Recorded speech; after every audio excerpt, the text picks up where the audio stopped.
should I apply in round 3 of MBA admissions?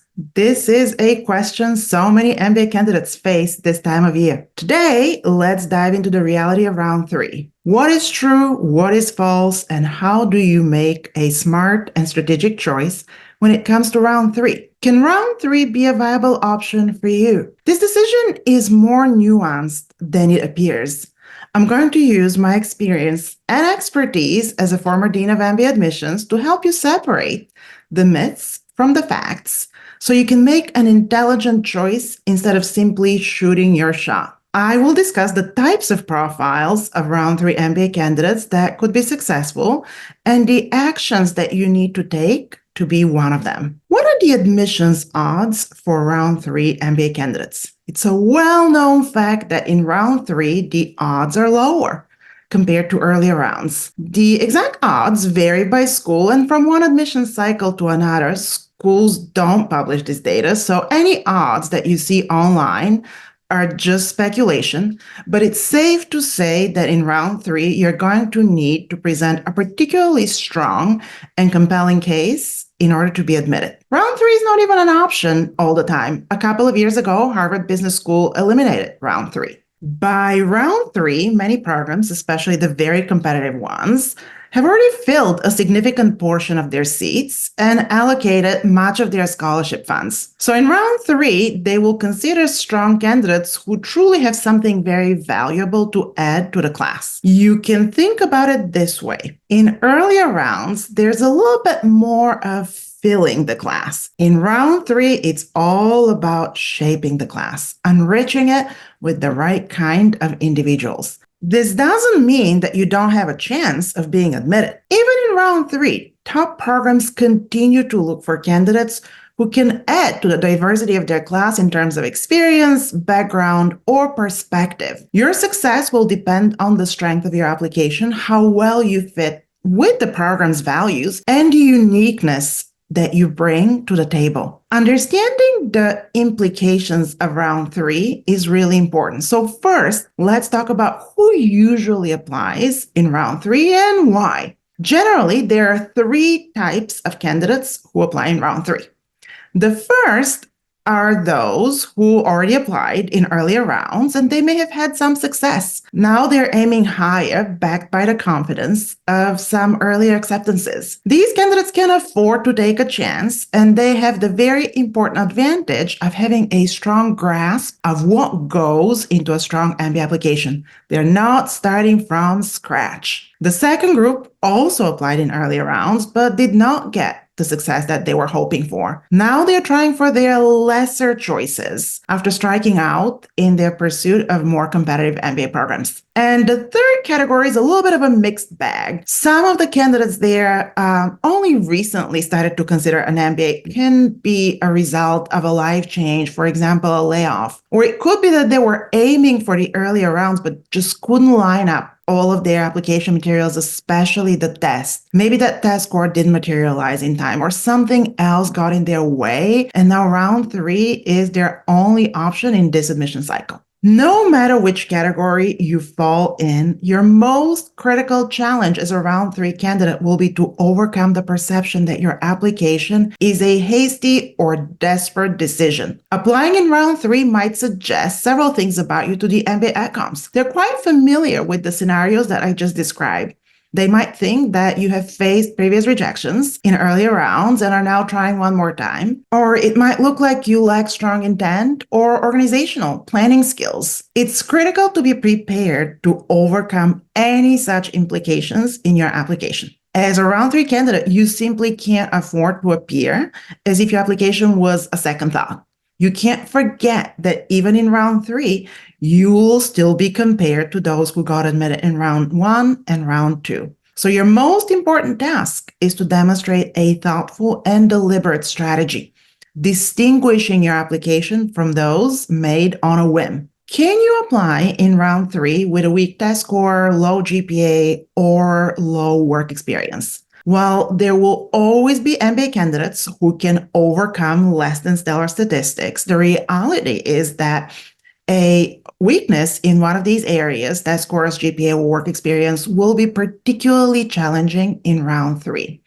The guiding principle of MBA admission is that you need to be both competitive and compelling and present a really strong MBA candidacy. If you present one that's lacking, that will be even more difficult to overcome in round 3. So if you find yourself in this category and you're a candidate who has a fairly significant weakness, you should seriously consider if round 3 is a smart choice for you, or if you should work on your weaknesses and show up as a much stronger candidate in round 1 in several months instead. How unique do you have to be in order to be successful as a round 3 MBA candidate? If you browse the online forums, you will quickly come across the usual advice given to round 3 candidates. You will be told that you need to be underrepresented in some way in order to have a shot in round 3. You might even be told that if you're underrepresented enough, your application will be a slam dunk. While this advice is well-intentioned, it's also very reductive and quite inaccurate. To succeed as a round 3 MBA candidate, uniqueness is indeed a factor, but it's not just about your background being different for the sake of being different. It also doesn't mean that you have to come from a very unusual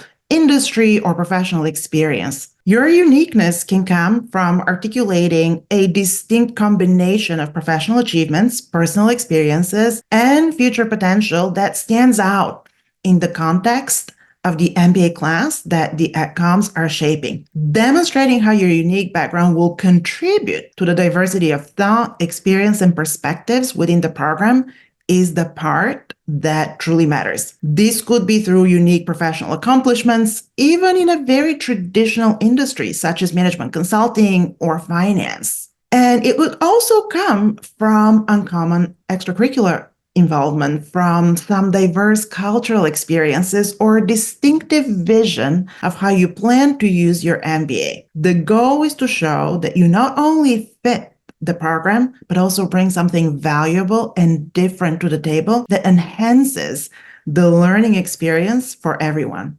But pay attention to a big word of caution here. A distinctive idea of how you plan to use your MBA cannot simply be some grand vision or a pipe dream. Any vision needs to be grounded in your track record. And of course, overcoming the perception that your application is a hasty or desperate decision still fully applies here. Now, do MBA programs have quotas for certain backgrounds? The online forums will also often try to convince you that schools only have certain number of seats for MBA candidates from certain backgrounds.